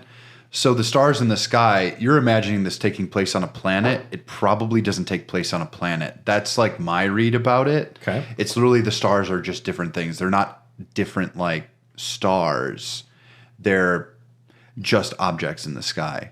They're gods. They're unfathomables. There's something else, yeah. Well, I mean, there's nothing. I'm going to be a flat earther about Elden Ring from this point on. I actually think that this takes place in a world where, you know how way back when that they, in like even like the Bible, they used to describe everything as like a dome with like little holes poked in it that the light of God shone through. Yeah. I think it's kind of like that. Yeah. There are at least meteors that crash down. So there is chunks of things floating around out there. The other gods are out there. Astel the Natural Born. There's. It's just we don't know. And I will not say I am a flat earther, but I am not a round earther either. I'm agnostic towards the stars at this point. That's a good stance. In Elden Ring? In Elden Ring. Ring. I'm a flat earther for this. In the real world, I'm a flat earther, dude. Yeah, I knew that about you. Clearly we're It's on been a real drag on a relationship. If I run, why do I just like not fall off, you know? There's a big ice wall. I don't get it. There's an ice wall that keeps the water from falling off. I think you guys should listen to more ICP. You'll learn a lot. I've listened to enough Kyrie Irving. I don't think I'm with the flat earth. But Radahn held the stars in place, and we speculated a little bit on the last episode. But what does he mean specific stars? Because not all the stars fall. Well, it's not like making the stars fall. I think it's just keeping the stars in stasis, or maybe keeping the Elden planet, whatever we call it, from being a part of the rotation. It's kind of in its own maybe like bubble outside of that. So it's like frozen in time, perhaps. Right. Regardless, the stars don't move anymore because of Radahn. And I think it's partially because he wanted to prevent the falling star beasts and the natural born from coming down. Sure. I think maybe the Alabaster Lords who was teaching him was like, yeah, there's some bad shit. And after one falling star beast landed, and I watched a really good video speculating that originally another, like Astel the Natural Born, was supposed to join in the battle with Radahn. After you defeated Radahn, the stars could move again, and there's like enough reason to think that another boss would drop in as soon as Radahn was defeated, like to signal, all right, we're back, the stars can move, and we can do what we've been waiting to do. Yeah, but after a battle like that, you don't have the... Yeah. That's why they're kind of like, we don't want that. That would undercut, like, you don't have Dave Matthews play and then you have Fish play afterwards. It would just confuse people. It's not going to work. No, you can. I've already watched Dave. He did a 20-minute two-step with Bellafleck. Like, I can't watch another band. Yeah, it's time to go home. Yeah. I did not expect us to talk about Dave Matthews too much in this Or episode. take another dab. Yeah, take another dab. Radahn was holding the stars in place, though, and things weren't moving. At some point, Millennia came down, Blade of Mikola, as she's told me 1,000 times. But she came down there and had a fight with him, and we're not sure why they fought. She might have been preemptively trying to stop her biggest threat, because even though they're at the opposite ends of the map, Radahn is the strongest like next to Millennia. Well, you need multiple people to defeat him. You should. If you've soloed Radahn, congratulations, because I don't see how that's possible. The way he skates around on his fucking horse. My first time, I didn't know you could summon people. I did it without summons my first time. I was like, what the fuck is this, and how am I ever going to beat this? Yeah, so we don't know why Millennia's there. Millennia might have came down to Caelid to find something with the Rune of Destined Death and the Bestial Sanctum. She might have needed the stars to move to try and advance Mikola's aging or whatever she's working on with him in that egg. But she came and fought Radahn. I love the egg. It's so fun. Radahn was winning, and it came to a standstill, and she scarlet bloomed everywhere, causing everything to happen. But Radahn has got syphilis. He has stage 10 syphilis. He's to the point where he is just out in the field running around eating everything he can. He's no longer himself. I love it. But Jaren actually knew Radahn back in the Karian Manor when Radahn would be up there. They've known each other a long time. Jaren was one of the closest generals for Radahn. Sure. And they made an oath to each other that we would guarantee each other a noble death, a true death. That's why Radahn doesn't get shot at with arrows. They're like, no, we're having a festival, and we're going out there, and we're gonna fight him, and it's gonna be honorable, and it's gonna be legendary. Yeah. And everyone's just got so much like bloodlust going on. It's really exciting. Well, that's a great thing too. I like that it's framed as a festival, because a festival is always a celebration, and I like that everyone travels far and wide to kind of compete in this like monster truck show that is just like Sunday. Yeah, exactly. That is just defeating this one dude, and everyone's like, he wasn't a bad guy, but I'll tell you what, he's kind of he's still being a nasty fuck out there, so let's get rid of him.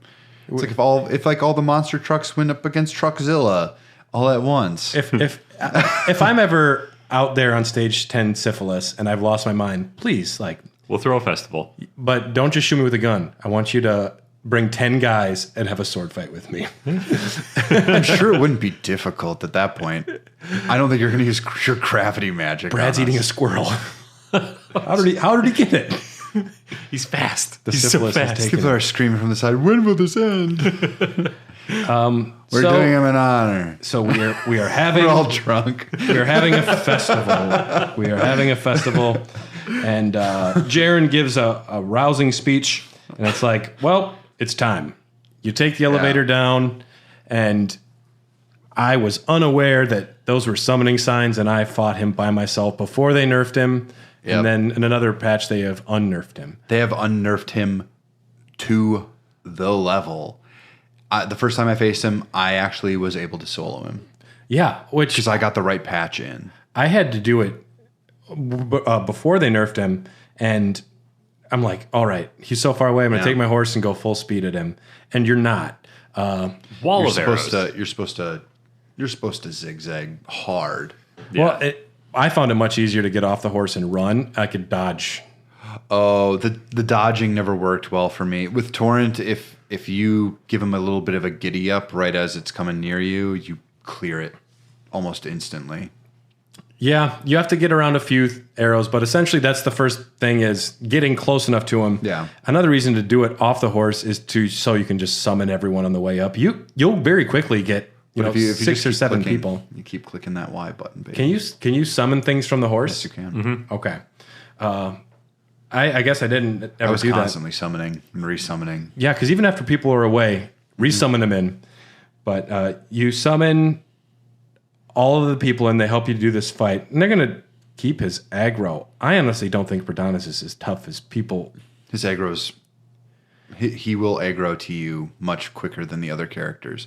And also, they've reduced spell range quite a bit in these patches, from what I've understood. Yeah. Hitboxes have changed. Hitting him with lightning is almost impossible, which was my main go-to by this point in the game. So I'm like, what am I supposed to do here? Then I got Scarlet Rot, and it was the easiest fight I've ever done in my entire life. I didn't have a problem with him. I fought him during the nerf, like while he was nerfed. And really? Yeah. Like my range spells after I summoned everybody in, we just chewed him up. But then I went back, especially magic is good against him. Pretty good. Yeah. I went back and faced him after the nerf because our old coworker Justin told me about it. Okay. And it did seem like the spells didn't go as far, and that motherfucker is hard. Yeah. It's that weird slide maneuver he does, like a drift, and then slashes upwards. That's an insta-kill. He drifts with his horse, Leonard. I know. And, it's hard to notice because he's so big, but there is a tiny horse that he's riding around on. Also, can we just take a second and say that he is holding up the stars, correct? While also stage 10 syphilis. Yeah. Who's And the real holding MVP himself here, up. though? It's Lenny.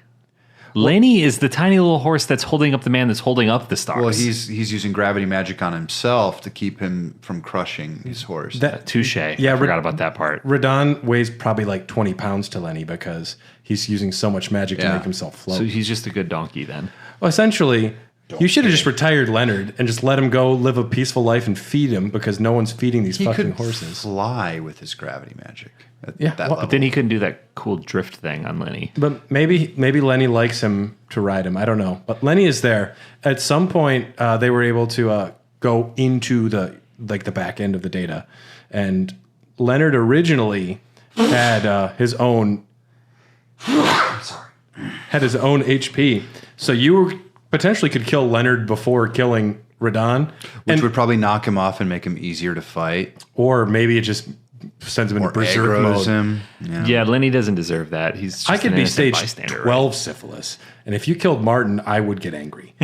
Yeah, for sure. Martin's more likely to kill any one of us first. But there's something great about this. Like, you have 9-10 people all fighting this one dude running around. I love it too. Patches has been summoned to the field. Immediately, When I saw Patches. that, I'm like, what? Immediately, Patches left. Patches does fight. No, he leaves. He leaves right away. He doesn't fight. He runs away. I thought he did. I thought he was just the first to get slaughtered. No. Patches sees what's going on and runs away.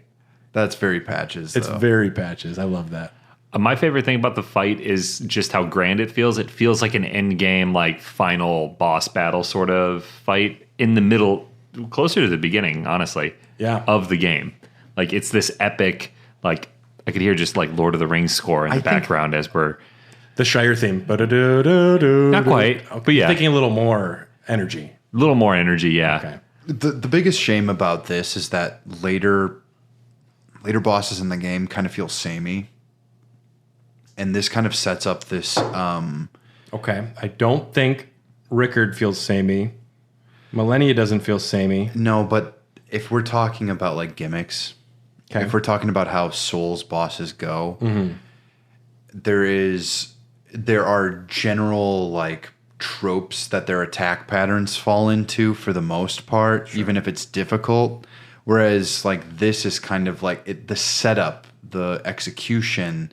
That's not something that they've ever had in any of this. Like even the boss fight with Renala, like it's not that crazy.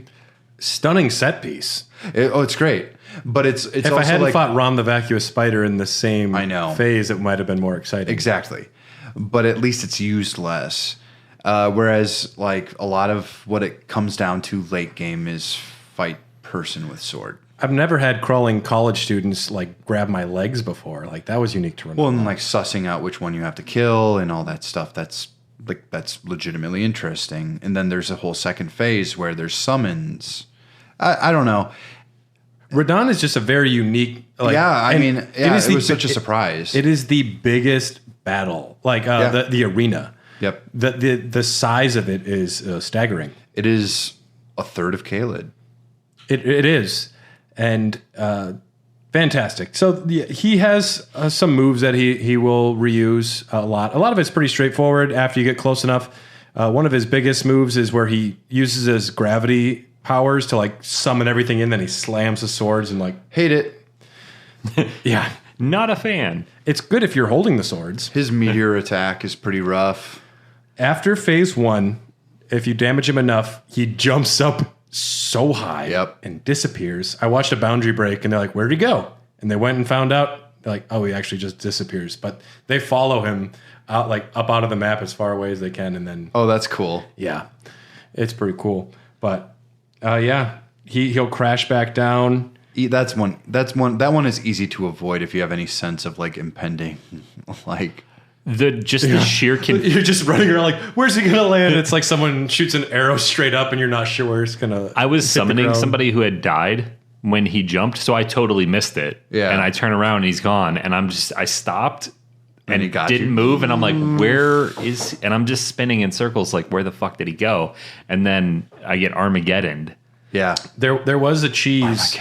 He lands next to you, and there was originally a cheese where you could get him to land close enough to the water that after the move, he would accidentally fall into the ocean and just die right away. Oh, that's dope. But yeah, And it's also like, give him a Seems noble like a- death. After all of this effort to give him a noble death, and you're just like, push let him in the him drown. You just like push the kid in the pool. he's not a bad guy. You're just supposed to beat up a mentally ill person. Everybody knows Radahn can't swim, guys.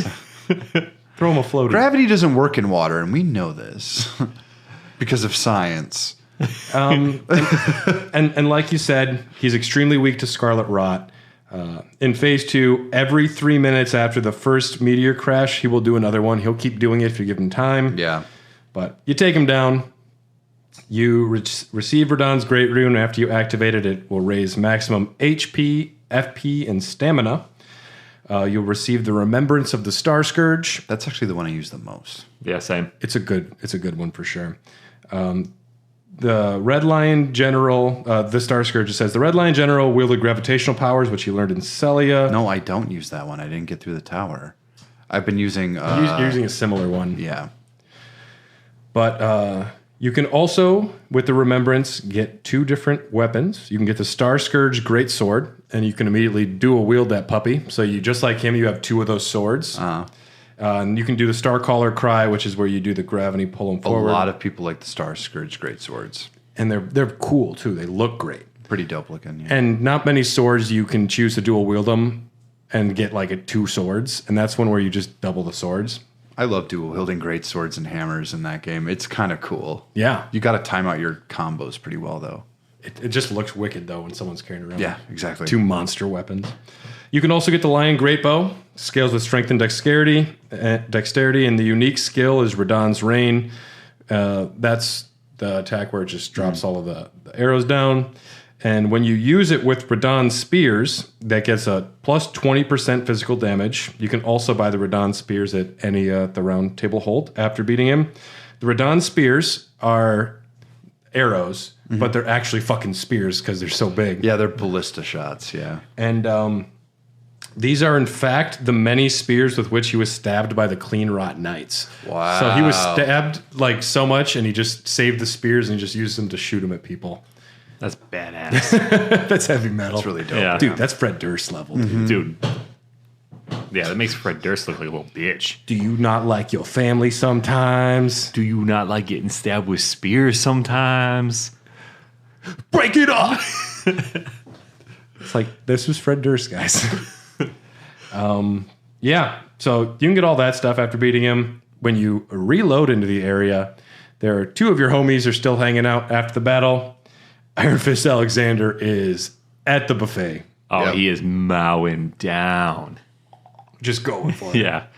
I mean, like, you work up an appetite when you have a battle that big. So I don't blame the dude. Yeah, like, Iron Fist is at the bar, and Radahn just walks in. He's like, ooh, I want to eat that man. Yeah. Ooh, you look tasty. And honestly, eating Radahn would be very powerful. Just hopefully syphilis can't be transferred through eating. Oh, I'm pretty sure it probably could. Cook it first. Well, who knows how Alexander's digestive system works? Maybe he has... He's just a pot. We don't know Yeah. what's going on inside, really. Yeah, I think he'll probably be fine. You sound very sure of yourself. I'm not. Iron Fist does apologize during this. He said, I have it written down. The battle was marvelously fought. You are a true champion. I, on the other hand, am nothing but a crock. One hit was all it took to crack me and for my insides to come spilling out, and then he hid like a coward. And I was like, I just watched the battle. You were up there fighting a lot, dude. He's got hit. He doesn't give himself enough credit. Yeah. He wanted to be the one to do the final blow. And Yeah. I mean, but it's hard, though, when you're a pot. You know? You don't have eyes. Yeah. And you can crack very easily. always hungry. Always hungry. Yeah. And, like, let's face it. The first time we met you, you get your ass stuck in the ground. So, like, you really... What was the potential here? I like it when you run into Alexander and he's like, do you have something slippery you can rub on me? Please. He also says, as luck would have it, there's a veritable mountain of warriors' bodies. If I can just squeeze this bunch down inside me, I'll be a mighty warrior again in no time. And you know, the bodies here are exceedingly fine. Great stuff. Yep. One consequence of defeating Radahn is a giant meteor strikes the forest in Limgrave as well.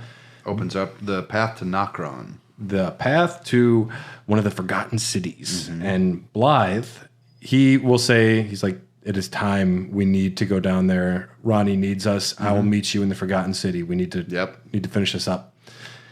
Very exciting. And then Witch Hunter Jaren, you can talk to him as well. And he says he can get on to some other tasks he's been meaning to take care of for a long time, which we will talk about more in the Selin episode in 3 years. But you're on this big battlefield, and you think there's got to be something down here. It's a third of Caelid. So my first time doing it, I rode the horse around forever, and I decided there's nothing. Same. Yeah, because you like look off into the distance and you're like, that's pretty far. I just assume because there are boss arenas where it gives you a lot of room to roam, but there isn't much to see, especially when you face like the nameless one or the what's its name again? The formless mother? Something like that. But I mean, like Bloodborne. the ones in the caves where you fight like the ancestral spirits, which is essentially like the same thing over and over again. Okay, we're talking Elden Ring? Yeah. Okay, yeah. Yeah. Oh, yeah, I know what Like you're talking about. those battle arenas are huge and they don't usually yield all that much. Right, and Radahn here on the wasteland, whatever they call it, Yeah. it does look barren, and you would ride around for a good 5 minutes, and unless you're lucky, you would say that there's nothing there. But there is one location hidden here, Yeah. and it is the War Dead Catacombs. I hate it. This is a very mean area. This is A lot of phantoms there too. just when you thought you were done with Caelid, they pull you in and they punch you in the mouth one more time. Tough as fuck catacombs for legendary warriors. You go there and they're just like 30 ghosts just fighting each other. Yeah. And they will stay busy. The ones in the main area won't fight you, but if you want to explore, you'll just start summoning them in and they will all aggro on you. Yep. Don't like it. You can get a spell, the Collapsing Stars, Spirit Ashes. The boss there is the Putrid Tree Spirit, a scarlet rot-filled beast. I don't like that. I don't want none of that. And you'll get some Spirit Ashes. The Redmane Knight, Oga, She wields a great bow. The longest serving member of the Redmane Knights. She studied techniques to manipulate gravity alongside Radahn, and she may use a rain of arrows in response to a war cry when you summon her, but only once, which is kind of cool. There's also a painting. One of the paintings, the location is... Yes, we discussed that. Yeah. I think we kind of discussed that on the last episode. Maybe. We did, because you find the queue for it in Celia, but yeah, you have to jump down the side there. It's not easy to get to, but that you get from up there, not from the wasteland. Yeah, but I almost found it. I got real close, and I'm not quite there because nothing happened. Just don't wake up the golem. That sounds ominous. Yeah, don't wake him up. Fuck. And that's Caelid. It's a no good, very bad place, and I would not recommend going there. Vacation destination, not very good, although Dave Matthews does play there. Dave Matthews goes on every tour. He goes to Detroit sometimes, you know. Like. Well, the reason I like it is it just reminds me of the eclipse from Berserk, essentially. Which, yeah. I'm not there yet. You'll get there. Yeah. It's the most tragic part of Berserk. Hey, Dylan, basically what makes it. Can you do me a favor and get on the goddamn Discord? I asked you on there to bring me a copy of Berserk. I actually want to borrow it because I want to read it. Yeah. I just finished volume 1. It's very, very good. Yeah. I'm ready to borrow it. Okay. Yeah. But you have to give me the logon information. You don't have your logon information? I got a new phone since then. No? You could have just asked me. I didn't think to do it. I don't know your password. Do you try Brad's a poopy head? Brad is a poopy head. Oh my God, He's in, everyone. He's back. Log in. It's so funny you couldn't log in. I was like, why is he not on there? Hilarious. Yeah. Caelid does have a beauty to it. Caelid's not... it does have a unique look. The music's fun. It is mean, though. It is very mean. But it's one of those things, though, that I appreciate the splendor of hell. Yeah, it's cool when you go back after you get your ass whooped. It's one of those really gratifying moments of like, now I can handle this. Mm-hmm. So for me, that's what I enjoy about it. But that's really the only thing, because everything else there is scary and I hate it. Yeah, go buy a beast repellent torch. I know, that would have been so nice to know. Yeah. I must have missed that merchant. Yeah. I mean, that one's not... sometimes you don't look through the items, because sometimes you see a torch and you're like, it's a torch. I'm thinking maybe that... because there's like 3 or 4 different torches, and I didn't fuck around with anything other than just the main one. And I should just use a different one because they'll still light things up, but they have different properties. I think probably what happened is I had the lantern by this point, and I was like, why the fuck would I buy another torch? I can just turn my lantern on. That is a very good reason, actually. Yeah. Yep. Yeah, that's probably what happened. I don't read half the stuff that comes up in merchant things anymore. There's just too many items to focus on, and I'm like, oh, I can't do this right now. I go in, do you have any cracked pots? No, I will be on my way. Goodbye. Thank you for your time. Just like the grandpa and Simpsons, you just walk in and walk out. Yeah. Where's my pets? I think some of my biggest memories of Elden Ring, a lot of them happened in Caelid. Right. A lot of the most like terrifying and like what the fuck moments happen there. Partially because I stumbled into them early, but also there are just the number of things that just fuck you up there is exciting. It is. It's the most unique looking, I think, of all the areas. Aside from like the Altus Plateau with all those big spears in the ground, and there's like this holy energy around it, like golden fields. I think it's probably the most unique looking part of the game. I actually think Altus Plateau is the least exciting area. Least exciting, but I think artistically it has the most going on. The windmill villages are fun. I agree. I agree with you, Dylan. Yeah. It looks like it has like a history to it, and actually feels a little bit more like there was an actual like battle here. Like in a lot of the other places, I'm like, I guess, and sorta. It's super pretty. Yeah. And Caelid is not hell. The capital is hell. I fucking hated the capital way more than I hate Caelid. Have you been to the Lake of Rot? Yeah, but that's hell. Flame cleanse me. Yeah, I just ran through that shit and then cleansed myself. Mm-hmm. Yeah. It doesn't take a lot of MP. Yeah, that was. That's literal hell, but the capital, not the capital, the sewers. See, never been to the sewer. Sewers fuck balls. I'm suck balls. They fuck balls. I'm really happy that I'm playing Elden Ring again, And I picked up a new character just to you started shake a off the new rust. character. Well, you got to You'll shake get off through the it. rust. It is kind of exponential how quickly you can get through it after starting a new character, because you know like the beats you have to hit right away. Yeah. Get your summon. Yeah, and that's what I'm doing. Get to the round table hold. Make sure you can upgrade past +3. Yeah. Uncommon items. Yeah. I want to just take a quick look at what the upcoming schedule is for us. For Elden Dogs, our next episode will be the Riverwells. We're going to go down to Ainsel and Shofra. I'm definitely saying those wrong, but we will say them right for the episode. Maybe we will. We will try to anyways. This episode, according to our potential schedule, up next in the Dogcast will be potentially a Call of Duty episode. This is recorded well in advance, though. So if you want access to these episodes early, please reach out to us on patreon.com/HairTheDogcast. This has been available to our Patreon members for well over a month ahead of the main release. And speaking of Patreon, thank you so much for all of the support. If you want access to these episodes early, bonus podcast, the Discord, which Dylan is back on. Yes. Which is exciting. Just go to patreon.com/HairTheDogcast. It's a lot of fun and it's inexpensive. We work hard. We would appreciate it if you're listening. If you're listening, you haven't checked it out yet, you're making me upset and sad. Don't make Brad angry. Yeah, I'm already at syphilis 9. Oh, God. It could only get worse. It goes up to 10. Thanks to executive producers Ryan Christianick, Tyler Keller, Kip, Brian Warden, Katie Bone. We are part of the HyperX Podcast Network. For more information, check out podcast.hyperx.com. And, if you don't want to support us on Patreon, that's cool too. Thanks for listening. Spread the word. Tell your friends.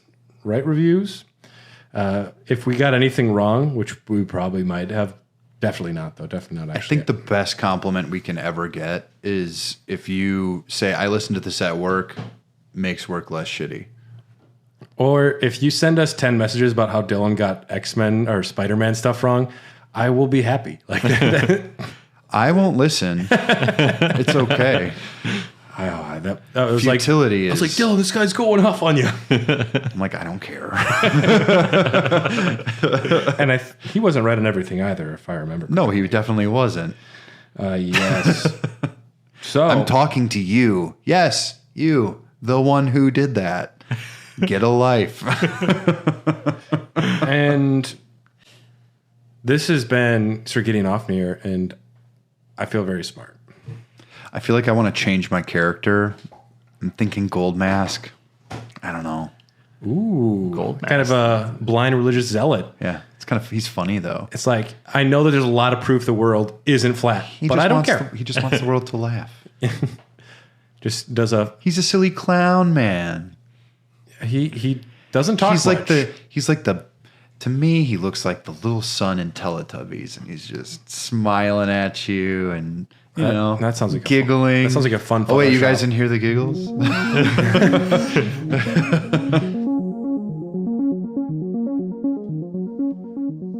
Hello, fans. As part of the HyperX Podcast Network, we're letting you know that this year is HyperX's 20th birthday. To celebrate, they're offering some great deals on their award-winning gaming gear. If you're in the market for a new headset, a new microphone, blue light blocking eyewear, or any number of other high-quality HyperX products, head on over to hyperx20.com to check out all the birthday deals. Once again, check out the HyperX 20th birthday sale over at hyperx.com.